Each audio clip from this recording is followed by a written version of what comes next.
Hi అండి అందరికీ. ఇవాళ ఒక హ్యాపీ మూమెంట్ మీతో షేర్ చేసుకోవాలని ఈ వీడియో చేస్తున్నానండి.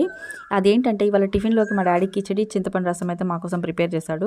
మా డ్యాడీ ఎందుకు చేయాల్సొచ్చిందంటే, మా అమ్మ రైస్ కడిగి అక్కడ పెట్టేసరికి మా అమ్మకు ఒక అర్జెంట్ కాల్ రావడం వల్ల తను చాలా సేపు బయటే ఉంటూ ఫోన్ మాట్లాడుతూ ఉండిపోయింది. అలాగే మేము కూడా బ్రష్ చేస్తూ పిల్లలు నేను ఉండిపోయాం. తీరా కిచెన్‌లోకి వచ్చి చూసేసరికి మా డ్యాడీ కిచిడి చేసేసాడు ఆల్రెడీ. తను చేస్తున్న విషయం కూడా మాకు తెలీదండి అసలు. రసం చేసే టైంలో నేను వెళ్ళాను. డ్యాడీ నేను చేస్తా అన్నా కానీ వద్దమ్మా నేను చేసి పెడతాలే అన్నాడు. మా డ్యాడీ వంట అయితే సూపర్ చేస్తాడండి, చాలా బాగుంటాయి. కిచిడి అలాగే రసం కాంబినేషన్ చాలా బాగుంటుంది. వీలైతే మీరు ఎప్పుడైనా ట్రై చేసి చూడండి.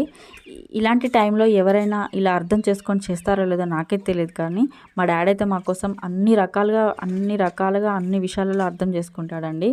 ఏదైనా మాకు చెప్పాలని చూడడు, వీలైతే తనే చేసుకుంటూ వెళ్ళిపోదాం అనుకుంటాడు. మా డాడీ గురించి చెప్పాలంటే చాలా ఉందండి.